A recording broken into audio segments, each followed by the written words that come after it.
ఈరోజు నేనై ఇనిషియేషన్ చేయలేదు, నేను ప్రక్షాళన చేయమన్నాను. ప్రక్షాళన చేస్తే ఎన్ని రావాలనో అన్ని విషయాలు బయటపడే పరిస్థితి వచ్చింది. భగవంతుడి యొక్క మహత్యం అనుకోవచ్చు, ఏదనుకోవచ్చు, ఇది కూడా వచ్చింది. ఇప్పుడు వచ్చినప్పుడు ఒక రాజకీయ పార్టీ ప్రవర్తించవలసిన తీరు, ఈరోజు ప్రపంచంలో ఉండే హిందూ మనోభావాలు దెబ్బతిన్నాయి. ఆ రిపోర్టు బయట రాకుండా దాచిపెడితే అక్కడ ఈఓ గాని మిగిలిన వాళ్ళు గాని రేపు ఎప్పుడన్నా బయట వస్తే మనోభావాలు ఏ విధంగా ఉంటాయి? ఆ రిపోర్ట్ వస్తే మీరు స్పందించి చేసిన తప్పుని క్షమాపణ కోరి, మీరు కనీసం బుద్ధి జ్ఞానం ఉంటే, మనోభావాలపైన గౌరవం ఉంటే, మీరు చేసినది తప్పు క్షమించరాని నేరం. ఇప్పుడే కాదు, చరిత్రలో ఎప్పుడూ క్షమించరాని నేరం ఇది. ఇది చరిత్రలో మిగిలిపోతుంది. తప్పుడు పని చేసినప్పుడు మీరు చాలాసార్లు చూసాం. పోలవరం రివర్స్ టెండరింగ్ అన్నారు. ఏమైంది? ఏమాదా చేశారు మీరు? మొత్తం ఈరోజు 6 ఏళ్లు వెనక్కి వెళ్ళిపోయే పరిస్థితికి వచ్చింది. మళ్ళా ఎదురుదాడి చేసేస్తున్నారు. దీంట్లో కూడా మీరు చేసి తప్పుడు పని చేసి మళ్ళా ఎదురుదాడి చేసే, అంటే మీరు చేసిన తప్పని, మీరు చేసింది రైట్ అని సర్టిఫికెట్ వల్ల, అంటే మీరు బాబాయిని చంపి వేరే వాళ్ళ పైన పెడితే నేను యాక్సెప్ట్ చేయాలనా?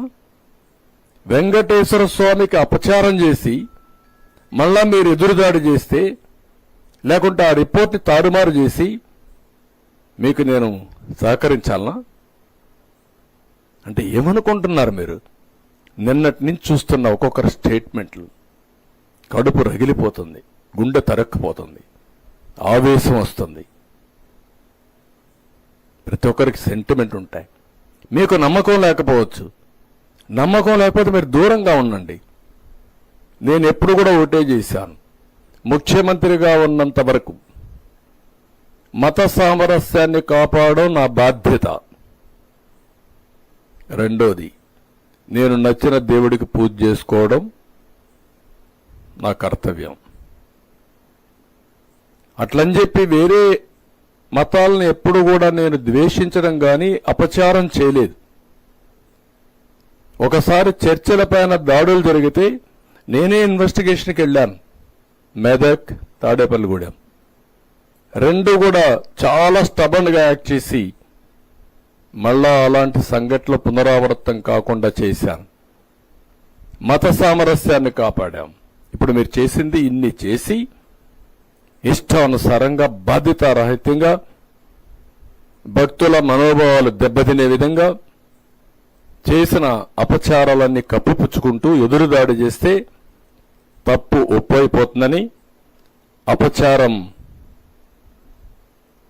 ప్రజలు మర్చిపోతారని, లేకుంటే వేరే వాళ్ళపైన మీరేదో నెపం చేస్తే ఇవన్నీ జరిగిపోతాయనే పరిస్థితికి మీరు వచ్చారంటే ఎక్కడికి పోతున్నారని అడుగుతున్నా. ఏంటి మీ ధైర్యం? ఏమనుకుంటున్నారు మీరు? ఇంత అపచారం చేసిన తర్వాత కూడా ఇప్పటికి కూడా మీలో ఒక్క మాట రిపెంటెన్సీ రాలేదంటే మిమ్మల్ని ఏమనాలి? మిమ్మల్ని ఏ విధంగా ట్రీట్ చేయాలి? ప్రజలు ఏ భాషలో చెప్పాలి? ఇంకా ఏ విధంగా వాళ్ళు రియాక్ట్ కావాలి? ఇప్పటికే మనోభావాలన్నీ దెబ్బతిని ఒక్కొక్కరు ఎమోషన్లు కుంగిపోయే పరిస్థితికి వచ్చారు. నిన్న పవన్ కళ్యాణ్ గారు కూడా ఈరోజు ఏది జరిగిన అపచారానికి ఆయన ప్రాయశ్చిత్త యజ్ఞం చేసే పరిస్థితికి వచ్చాడు. ఎవరి పాటికి వాళ్ళు ఏంటి జరిగింది, ఏంటి అన్యాయం అంటే మళ్ళా నువ్వు ఎక్కిలు చేస్తున్నావు అంటే నీకెవడిచ్చాడు ఈ అధికారం ఈ రాష్ట్రంలో? అసలు మీరు మనిషి పుట్టుకని అడుగుతున్నా. మీ ప్రవర్తన చూస్తే ఏదన్నా లెక్కలేదా మీకు? ఏదంటే చేస్తారా? ఏదంటే చేస్తే మేము సపోర్ట్ చేయాలన్నా మిమ్మల్ని? నేను ఎన్నోసార్లు మీకు కూడా చెప్పాను, ప్రజలకందరికీ చెప్పాను, ఎన్నోసార్లు చెప్పాను. ఒక వ్యక్తి నేరస్తుడు